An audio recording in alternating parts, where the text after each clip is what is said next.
इस वीडियो में हम पुर्तगालियों के भारत आगमन का अध्ययन करेंगे। यूरोपीय कंपनियों का भारत आगमन।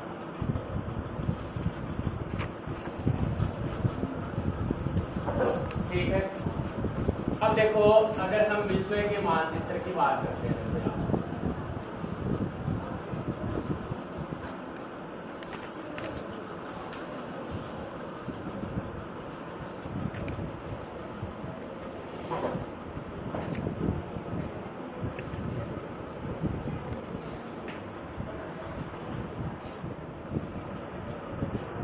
यूरोप मुख्य रूप से तो ये एरिया है। इस एरिया के लोगों को देखना है कि वो किस प्रकार से यहाँ इनको बुलाना है कि यहाँ कैसे लाना है ना, क्यों आए। तो पहले देखो मुख्य चीज थी आर्थिक, सभी को आर्थिक क्षेत्र में अपनी उन्नति चाहिए, तो ये आर्थिक क्षेत्र के लिए यहाँ आते हैं और इनका मुख्य उद्देश्य था व्यापार में अधिकार प्राप्त करना, कि हम यहाँ पर व्यापार करें और इसके लिए आप हमें अधिकार दे दें। और अधिकार जब मिल गया इन्हें तो इन्होंने यहाँ पर अपना साम्राज्य स्थापित कर लिया और वो साम्राज्य फिर किसमें बदल गया, उपनिवेश में बदल गया, यानी इन्होंने अपने अलग अलग उपनिवेश बना दिए, यानी सभी में होड़ सी मच गई। यहाँ पर देखो अगर हम बात करें तो इन्हें हम 3G लिख सकते हैं। 3G अपने वो मोबाइल टायर वाला वो नहीं है, यहाँ पर है गोल्डन, गोल्ड और ग्लोरी, यानी सोने के लिए ये भाट आते हैं, अगर आप एक नाम में इसे देखें। दूसरा है कि ईसाई धर्म के प्रचार के लिए अपने गॉड के लिए आते हैं, और तीसरा इनकी खुद की ख्याति हो यहाँ पर आने पर, या फिर व्यापार, इनका ही व्यापार यहाँ दिखाई दे, इस उद्देश्य से ये आते हैं। और देखो यहाँ से इसके अफ्रीका यहाँ नजदीक है, अफ्रीका महाद्वीप नदी का ना, तो अफ्रीका में तो ये सबसे पहले अपना इंटरफेयर करते हैं, और अफ्रीका के जो देश हैं वहां पर इन लोगों को ये अपने दास या गुलाम भी बना लेते हैं। घोड़े वगैरह जो भी हैं इनके साथ बहुत ही अत्याचार किया जाता था। अफ्रीका के बाद में ये यहाँ भारत आने की कोशिश करेंगे, और जो भारत है उस समय देखो यहाँ हम ऐसे ही 3G की जगह 2A कर देते हैं हम, कि आर्थिक और आध्यात्मिक दोनों दृष्टि से इन्होंने प्राचीन समय में देखा था कि भारत इन दोनों की दृष्टि से क्या था, उत्तम था। आर्थिक दृष्टि से तो था ही, यानी कई 17वीं शताब्दी में कई टर्नियर हैं, बर्नियर है, स्मिथ है, इन्होंने कहा है कि भारत 17वीं शताब्दी में विश्व के सभी धनी देशों में से एक था। तो आर्थिक है और आध्यात्मिक, यानी गुरु भी जिस प्रकार विवेकानंद ने भी आगे की भारत को एक गुरु की उपाधि दी है, तो आध्यात्मिक दृष्टि से भी भारत उत्तम था, आर्थिक दृष्टि से भी उत्तम था। तो ये यहाँ ही क्यों रहेंगे, ये तो गरीब हैं, ये आगे भी आएंगे और आगे आ गए थे, है ना। तो आगे आने का इनका मुख्य उद्देश्य क्या था कि 17वीं सदी के अंदर ही यहाँ पर जो औद्योगिक क्रांति हुई थी इंग्लैंड या यूरोपीय देशों में, उस क्रांति के तहत देखो इनके पास एक तो थी पूंजी, दूसरी अब आ गई प्रौद्योगिकी, यानी तकनीक आ गई इनके पास। यानी पहले अगर हम अपनी बात करें तो सूती वस्त्र हम हाथों से बनाते थे, लेकिन ये मशीनों से इन्होंने बनाना शुरू कर दिया, तो प्रौद्योगिकी आ गई, पूंजी आ गई ना। यानी इन्हें उपनिवेश, हम पहली बात ये देख रहे हैं कि इन्हें उपनिवेश बनाने की आवश्यकता क्यों महसूस हुई। तो 17वीं जब औद्योगिक क्रांति यहाँ पर हो जाती है, पूंजी ये लगाते हैं प्रौद्योगिकी के लिए, फिर यहाँ से ये माल तैयार करेंगे। तो एक तो देखो चीज है कच्चा माल, और दूसरा है तैयार माल। एक तो कच्चा माल प्राप्त करने के लिए, और दूसरा जो इस प्रौद्योगिकी की सहायता से माल तैयार कर लेते हैं, उन दोनों की इसकी खपत के लिए और ये प्राप्त करने के लिए इन्हें क्या चाहिए जी, तो मुख्य यही और इसके लिए मस्ती है। ठीक है, कच्चा माल प्राप्त करने के लिए और तैयार माल बेचने के लिए। इसलिए जहां ये साम्राज्य स्थापित कर लेंगे वहां तो ये बाध्य कर देंगे, लेकिन जहां साम्राज्य स्थापित ये नहीं कर पाते उनको बाध्य कैसे कर देंगे कि हमारा ही माल आप खरीदिए। तो इसलिए इन्होंने उपनिवेश से बनाने शुरू किए, और इसके अंदर यूरोपीय कंपनी सबसे पहले पुर्तगाल है, इंग्लैंड है, डच है ना, फ्रांसीस है, स्पेनिश है, जो भी है वो भारत आते हैं और अपने उपनिवेश यहाँ पर स्थापित करते हैं। अब हम बात करेंगे पुर्तगाल। देखो अगर हम प्राचीन समय की बात करें तो यहाँ तीन मार्ग की हमने बात करी थी कि यहाँ देखो मध्य जो एशिया है, यहाँ पर ऑक्सस नदी है ना। ऑक्सस नदी से यहाँ कैस्पियन सागर और फिर काला सागर यहाँ होते हुए ये कहाँ चले जाते थे जी, यूरोप में चले जाते थे। दूसरा एरिया हम देखें तो यहाँ मध्य एशिया से ये कहाँ जाते हुए, भूमध्य सागर जाते हुए, सीरिया जाते हुए और फिर कहाँ चले जाते थे, ये यूरोप चले जाते थे। ठीक है, यानी पहला आप यहाँ पर मार्ग लिखें ऑक्सस, कैस्पियन और काला सागर जो कि यूरोप में। ठीक है, और दूसरा कहाँ, सीरिया, भूमध्य सागर और यूरोप आगे चला जाएगा। फिर तीसरा भूमध्य सागर, लाल सागर है ना। ये थोड़ा सा इसको आगे हम बढ़ा देते हैं, लगभग ये इसके पास पहुंच जाता है। लाल सागर, मिस्र और फिर भूमध्य सागर और यूरोप ये चला जाएगा। इस प्रकार से इनके प्राचीन समय में इनके बारे में अपन पढ़ चुके हैं पहले, इस प्रकार के रास्ते थे। लेकिन इन रास्तों के ऊपर, सभी रास्तों पर किसका अधिकार हो जाता है जी, 1453 ईस्वी में तुर्कों का। जब इस रास्ते पर मुख्य जो नगर था यहाँ पर, यानी तुर्की है, तुर्की की राजधानी जो इस्तांबुल है, वहां इसके आसपास कुछ तुर्कियां यहाँ पर है। ठीक है, तो कुछ तुर्कियां पर इस समय तुर्कों का अधिकार हो गया, तुर्की लोग नहीं, है ना। तो हर रास्ते यहीं से जाते थे, इसलिए थोड़ी समय तक तो ये ठीक रहते हैं, लेकिन फिर उसके बाद में भारतीय जो माल है, वस्त्र है ना, और जो मसाले हैं, इनकी इन्हें आवश्यकता महसूस होने लग गई कि जी हमें तो ये चीजें चाहिए, कैसे भी चाहिए, लेकिन ये रास्ता है तो दूसरा रास्ता ढूंढेंगे। अब देखो, हम देखते हैं कि वास्को डी गामा किस प्रकार से आता है। सबसे पहले तो देखो, जो कोलंबस है ये इधर आगे इधर चला गया। देखो यहाँ पर अगर हम देखें, थोड़ा सा ये ढंग से बना नहीं है, ये यहाँ पर मोरक्को है नीचे, यहाँ पर ये है पुर्तगाल, ये है स्पेन। ठीक है, इसके आगे हम इधर बात करें तो ये है फ्रांस, ये फ्रांस है पूरा का पूरा फ्रांस। अब देखते हैं हम वास्को डी गामा भारत कैसे पहुंचता। वास्को डी गामा को हमें यहाँ जाना, ठीक है। अब देखो, इससे पहले हम देखते हैं, देखो ये फ्रांस है, ठीक है, इससे ऊपर यहाँ पर है ये जर्मनी। देखो आगे आपके ये देश काम आएंगे, और इधर यहाँ पर है ये बेल्जियम, और ये है जो एक आपको एक नुकीला सा भाग दिखाई देगा, वो क्या है, डेनमार्क। और इधर दूसरे स्पेन वगैरह दूसरे देश ही आपको, सॉरी स्पेन तो है ना, ये तो यहाँ आ गया ना। और इधर आपको ये क्या मिलेगा, पानी के अंदर इंग्लैंड मिल जाएगा, मिल जाएगा। तो ये ऐसे देश हैं, इन्हीं देशों को अपने को लाना है, यही आएंगे, है ना। तो यहाँ से ये पुर्तगाली है, इस रास्ते पर तो अधिकार कर लिया, इधर से तो ये जाएंगे नहीं। अब ये क्या क्या करता है, ये यहाँ से आता है, यहाँ, यहाँ और यहाँ आ जाता है। ठीक है, यहाँ एकदम नीचे, एकदम यहाँ बीच में नहीं है, आप इसको एकदम नीचे लगाओ। यहाँ पर है केप ऑफ गुड होप, और इसे हिंदी में अगर हम कहें तो कहते हैं आशा अंतरिक्ष। आगे समुद्र के रास्ते आना है, ठीक है। अब यहां से चलेगा ये, फिर पानी में चलेगा और यहां पहुंच जाता है। ये जगह है मोजाम्बिक। यहां पर देखो एक द्वीप भी है, हिंद महासागर में एक द्वीप है मेडागास्कर, इसकी सीध में ही है यहाँ पर मोजाम्बिक। यहाँ आ गया, और यहाँ एक व्यक्ति है अब्दुल मनिक, गुजराती एक व्यक्ति है। अगर वो नहीं बताता तो ये वापिस ही यहाँ घूमता हुआ इधर ही चला जाता, लेकिन ये गुजराती एक व्यक्ति था, इसने इसकी यहाँ आने में ये सहायता करता है, और यहाँ से ये फिर सीधा फ्लाइट यहाँ की पकड़ ली, फ्लाइट ठीक है जहाज, है ना, यहाँ आ गया। और यहाँ कौन सी जगह है, कालीकट। और कालीकट कहाँ है जी, केरल में, ठीक है। ठीक है, यहाँ से चलता है ये केप ऑफ गुड होप, फिर मोजाम्बिक, और मोजाम्बिक से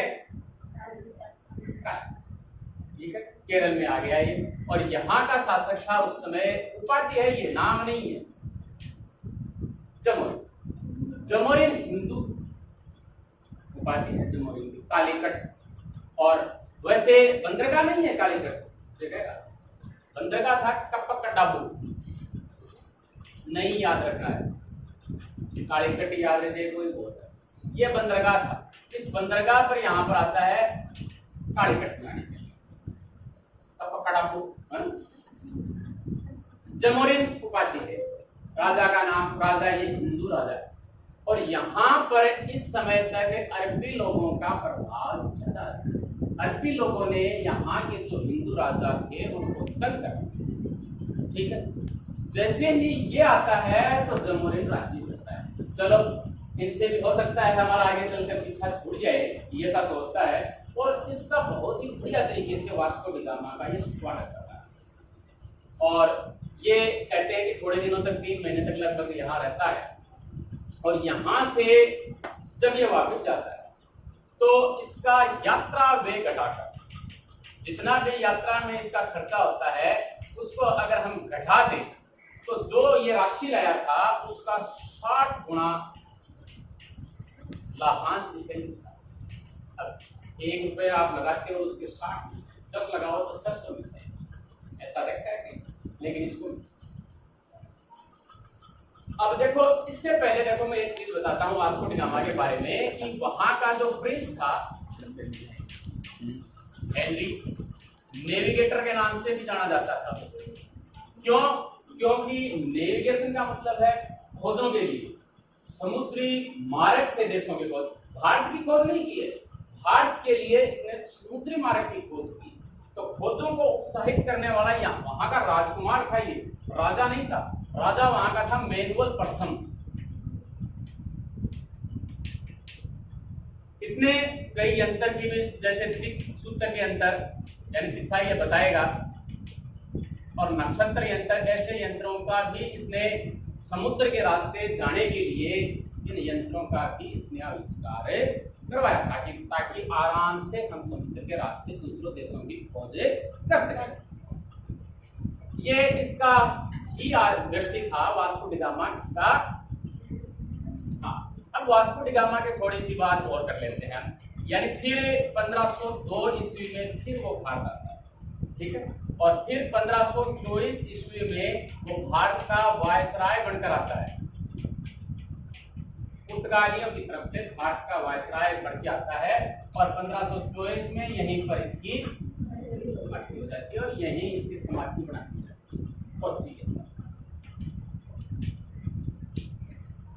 अब देखो, ये जाके संदेश देता है कि जी व्यापार बहुत बढ़िया रहा, 60 गुना लगभग उत्पादन भी हो गया, लेकिन थोड़े से अरबों ने तंग किया, और तो कोई खास कहानी नहीं।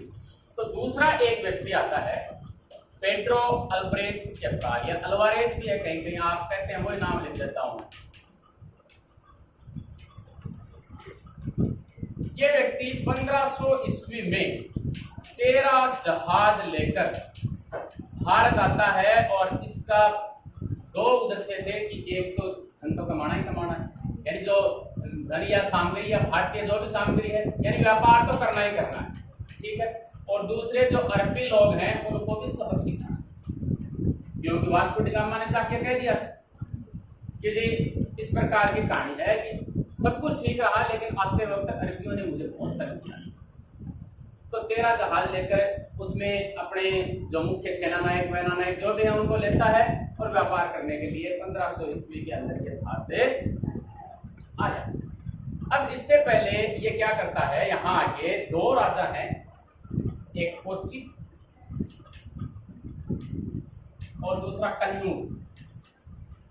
इन दोनों राजाओं से मिलता है और ये दोनों राजा बहुत खुश होते हैं इससे, ठीक है। उनसे मिल लिया, व्यापार की अनुमति लगभग मिल जाती है। यानी कोच्चि और कन्नूर में ये बस्ती भी अपनी स्थापित कर देता है। यहाँ ये हम कह सकते हैं कोच्चि केरल में, सब केरल के अलावा ये कहीं नहीं गए हैं, ठीक है। अब ये वापस जाते समय इनके साथ में इनकी लड़ाई तो होनी, अरबी लोगों के साथ में लड़ाई होती है, इनके साथ में इनका युद्ध हो जाता है, और ये तो देखो पूरी तैयारी के साथ में आया था, तो जीतना तो था ही, ये जीत जाता है और बाकी से चले आता है। इसके बाद में वास्को डी गामा फिर आता है, और इसके साथ एक व्यक्ति 1503 ईस्वी में और आता है, अल्बुकर्क।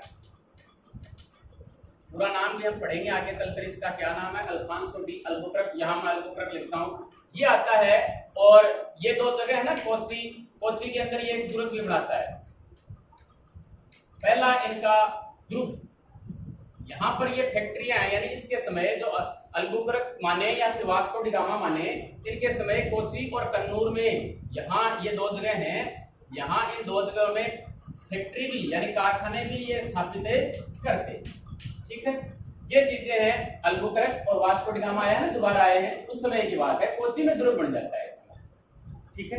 अब हम आगे अब आगे चलकर क्या होता है कि इनको अपने वायसराय बनाने की जरूरत पड़ जाती है कि क्यों न हम 3 साल के लिए, है ना, 3 वर्ष के लिए वायसराय की नियुक्ति कर दें, ताकि हमारा जो वहां पर व्यापार है वो बढ़िया तरीके से संचालित हो।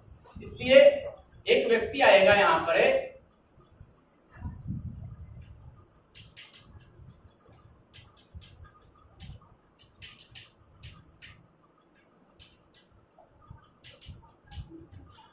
अल्मेडा नाम याद रखिएगा, इसको भूल जाओ पीछे वाले को।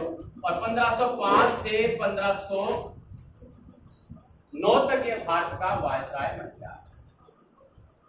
अब ये जो व्यक्ति गया था केवरा, इसने कहा कि सब कुछ ठीक है, लेकिन मैंने एक चीज वहां पर देखी है कि जो अक्षत्रिय राजा है ना, उनकी वो आपस में वहां पर एक दूसरे से लड़ाई झगड़े करते रहते हैं, इसलिए उनको हम लड़वा कर अपनी शक्ति वहां पर स्थापित कर सकते हैं। ये कहता है, यानी हर व्यक्ति जाकर कुछ न कुछ करता है कि हम इस प्रकार से कार्य कर सकते हैं। इसलिए आगे चलकर देखो, ये इस प्रकार के कारखाने ये स्थापित करते हैं। यहाँ अपने जो क्षत्रिय राजा थे उनका ये फायदा होता है। अभी अल्मेडा आ जाता है, ठीक है। अब ये अल्मेडा क्या करेगा, यहाँ दुर्ग की भी स्थापना करेगा, 3 दुर्ग ये बनाएगा, अंजादी जगह, ठीक है, कोच्चि में बनी गया, कन्नूर में बना देता है, और कीलवाड़। एक तो ये चीज है कि यहाँ पर दुर्ग और कारखाने दो अलग चीजें हैं, ठीक है। कारखानों में व्यापार से संबंधित काम होगा, और दुर्ग में इनकी सेना रहेगी या फिर इनके निवास का स्थान भी हम जो भी मान सकते हैं। इस प्रकार से इन्हें इनकी आवश्यकता भी पड़ती। दूसरी बात, ये जो मुख्य बात थी इसकी अगली ये थी कि जो अब ये क्या करते हैं कि इस समय तक इनका यहाँ पर अधिकार था, तो इस जो दक्षिणी पूर्वी जो एशिया थी, दक्षिणी पूर्वी एशिया, ये समुद्र में, तो इनका समुद्री है ना, समुद्री व्यापार है इनका, इसमें अपने व्यापार को सुरक्षित करने के लिए इसने मुख्य कार्य यही था, व्यापार को सुरक्षित करने का महसूस किया कि हम ही यहाँ पर कार्य करें, व्यापार हम ही करें, हमारे अलावा कोई भी यहाँ पर व्यापार नहीं करना, ये नीति थी। तो इसके लिए इसने एक नीति थी, शांत जल की नीति, और अंग्रेजी में कहते हैं इसे ब्लू वाटर पॉलिसी। अब देखो, जो 1503 में अल्बुकर्क, है ना, क्या नाम बताया था मैंने, अल्फांसो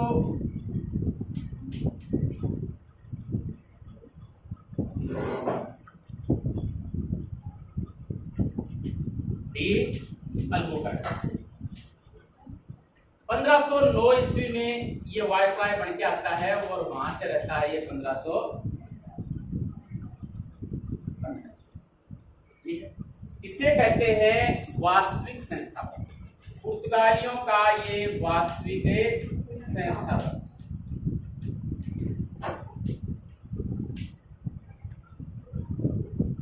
क्या कार्य करता है, एक तो देखो यहाँ पर नीचे वाले हिस्से में नहीं है ना, यहाँ पर बीजापुर वगैरह है, मैंने आपको बताया था कर्नाटक के अंदर। तो ये जो गोवा था, इस गोवा के ऊपर अधिकार था किनका, बीजापुर वाला। यानी गोवा, और गोवा पर था यूसुफ आदिल शाह का। कहाँ के थे? बीजापुर के थे। तो इनसे इन्होंने गोवा छीन, पहला मुख्य कार्य है, ठीक है। यानी यूसुफ आदिल शाह से इन्होंने गोवा छीन। दूसरा इसने कार्य किया कि जी हमारे जो निम्न वर्गीय पुर्तगाली, निम्न वर्गीय है ना, वो भारतीय महिलाओं से शादी करेगी।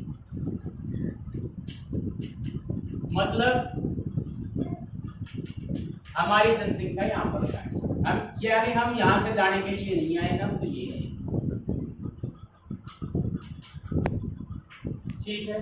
शादी के ही चक्कर में एक चीज और आती है कि सती प्रथा पर इन्होंने प्रतिबंध लगाया, वही उसी क्षेत्र की बात। तो राजा राममोहन राय का हम इसे अग्रगामी भी इस परिप्रेक्ष्य में कह सकते हैं। अल्मेड़ा ने क्या किया? गुजरात, तुर्की और मिस्र, इन तीनों देशों में थे अरबी। इस युद्ध की बात करते हैं ना, जो युद्ध हुआ था, इन तीनों देशों की संयुक्त सेनाओं को इसने हटा दिया, इसलिए इस साम्राज्य पर लगभग इनका ही राज्य हो जाता, ठीक है।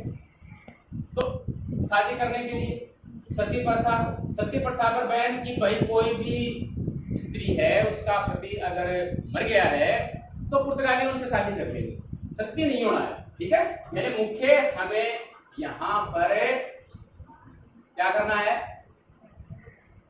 अपनी बस्तियां स्थायी रूप से बनानी है, ठीक है ना। आगे अब देखो, आगे ये करता है 1511 में मलक्का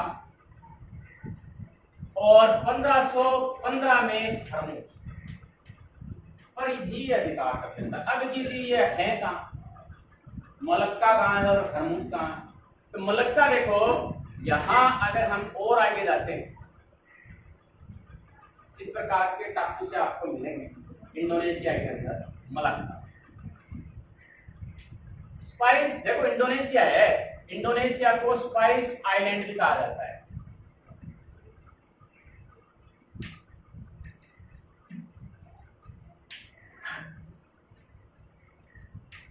ठीक है, यानी मसालों के लिए ये ज्यादा प्रसिद्ध है भारतीय।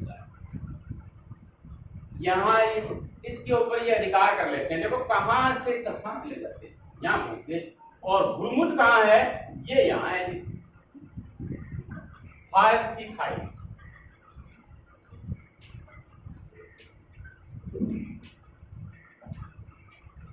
समझ में आ गया? इसके ऊपर कहां ये कहां हो, है ना। तो इस पर ये अधिकार कर लेते हैं, हो गया अधिकार। इसके बाद में देखो, वास्तविक ये संस्थापक की है, इसके ये कार्य, इसके इससे आगे हम चलते हैं तो एक व्यक्ति आता है निनो दी कुनो।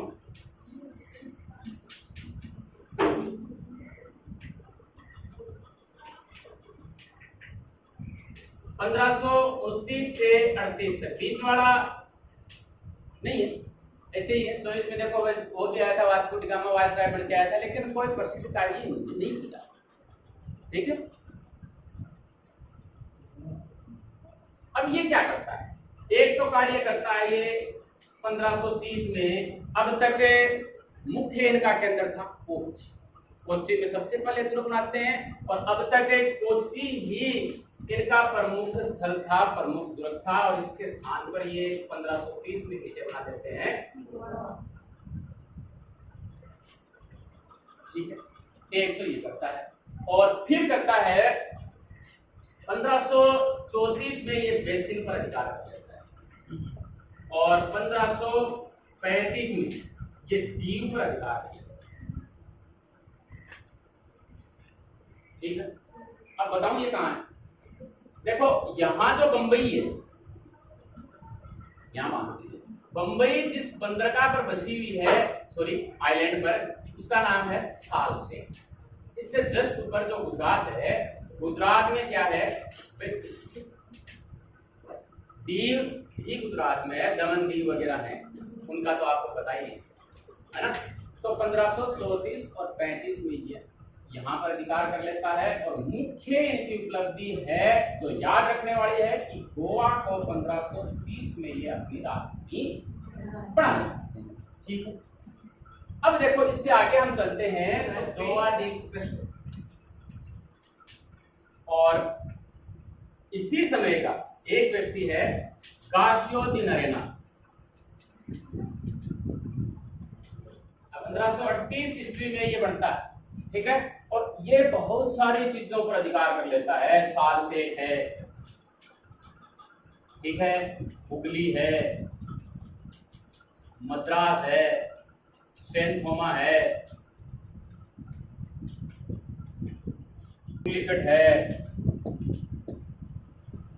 यानी ये सभी इस एरिया में। हुगली देखो कहाँ है, यहाँ पर बंगाल में, यहाँ ये इस एरिया में भी, इस एरिया में भी, यानी इस पूरे एरिया को ये कवर कर लेते हैं। कहते हैं जी इस समय, यानी जब इसका कोई ज्यादा नाम वैसे है नहीं, लेकिन इतनी प्रकार की विजय इसकी दिखा रखी है कि ये इन सभी पर यहाँ पर अपनी बस्तियां स्थापित कर लेते हैं। मुख्य यही है, बस्तियां या कारखाने यहाँ पर ये बसा लेते हैं। तो इस समय तक यहाँ इनके पास कहते हैं जी 50 दुर्गों पर इनका अधिकार हो जाता है। और इतना साम्राज्य और 100 से अधिक इनके पास इस समय बस्तियां रहती हैं। इतना साम्राज्य इनके पास यहीं तक है। इसके बाद में इनका पतन हो 1580। ये देखो इनकी आपस में लड़ाई रहती थी, यहाँ स्पेन है, यहाँ पुर्तगाल है, आपस में इनकी लड़ाइयाँ रहती थी। लेकिन फिर ये स्पेन के आधिपत्य में ही लगभग चले जाते हैं। हम इसको यहाँ पर देखो थोड़ा शॉर्ट करते हैं। अब 4 जातियां हैं इनको भारत से भगाने के लिए प्रमुख रूप से जिम्मेदार। एक डच, दूसरे अंग्रेज, तीसरे मुगल, चौथे मराठा। ठीक, अब देखो इन्होंने जीता था जी 1511 में मलक्का जीता था ना, तो 1641 में मलक्का जीत लेते हैं जी इसे। और अब ये जो व्यक्ति था इसने सिलोन पर भी अधिकार किया था। सिलोन को क्या कहा जाता है भाई? श्रीलंका। तो 1658 में इनसे श्रीलंका भी ये ले लेते हैं और फिर ले लेते हैं। इसके बाद में थोड़े समय बाद में मालाबार जो तट, मालाबार जानते हो कहाँ? देखो ये कोंकण तट है, फिर ये मालाबार तट है और ये कोरोमंडल तट। क्या घटना है? ठीक है, भूगोल में काम आएंगे आपके ये मालाबार और कोंकण तट। बहुत महत्वपूर्ण है भूगोल की दृष्टि से, तो बहुत ही महत्वपूर्ण है। अपने तो काम में लो नहीं लो कोई बात नहीं। डच इनसे ये छीन लेते। ठीक है, अब हम अंग्रेजों की बात करते हैं। अंग्रेज देखो एक तो ले लेते हैं 1612 में इनसे सूरत पर भी इन्हें अधिकार कर लिया। और फिर 1622 में इससे ले लेते हैं जी हरमुज। आया था ना हरमुज कहीं कहीं 1515 के अंदर यहाँ पर हरमुज आया था। इनके ऊपर ही अधिकार कर लेते हैं।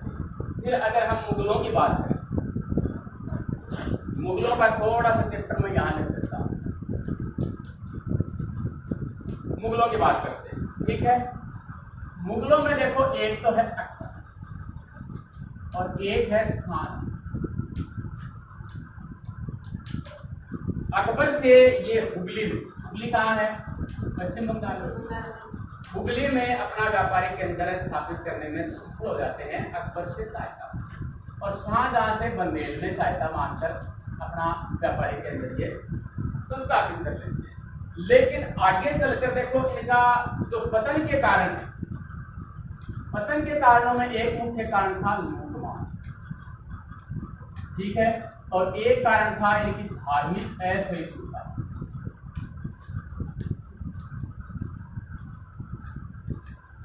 तो इन चीजों से दुखी हो जाते हैं। अकबर तो चलो चला जाता है, अकबर से भी ये चीज ली जाएगी, लेकिन शाहजहां हुगली में इनसे बहुत परेशान हो जाते हैं। हुगली दी तो किसने है? अकबर ने। लेकिन छीनते कौन है इनसे? शाहजहां इनसे छीनता है। और हुगली में देखो एक व्यक्ति हमने जो धर्मत का उत्तराधिकार का देखा था, उसमें व्यक्ति था एक कासिम खान, है ना। कासिम खान को यहाँ भेजता है कि यहाँ से मार के भगा दो इनको, पुर्तगालियों को हुगली से। हुगली में मेरे को फिर पुर्तगाली दिखने नहीं चाहिए, ठीक है। और एक व्यक्ति है औरंगजेब, ये इन्हें से मार के, लेकिन मुख्य बात इनकी है कि से इन्हें कौन होगा? ये तो ये है मुगलों के साथ में। फिर हम मराठों की बात करते हैं। मराठों में हमने देखा था कि बाजीराव जो प्रथम, जिसने 1620 से 1640 तक शासन किया था, मैंने आपको वहां पर बताया था कि शिवाजी इनसे गोवा को नहीं छीन पाए थे, बताया था। लेकिन बाजीराव प्रथम है जो उनकी द्वितीय राजधानी थी बेसिन छीन लेते हैं। तो यहाँ पर 1639 ईस्वी में बाजीराव प्रथम या मराठा आप लिख सकते हैं, इनसे सालसेट व बेसिन छीन लेते। तो ये इस प्रकार से इन्होंने ले लिए। अब बेचारों की स्थिति एकदम कमजोर हो जाती है इनकी, पुर्तगालियों की। और फिर क्या करते हैं ये 1671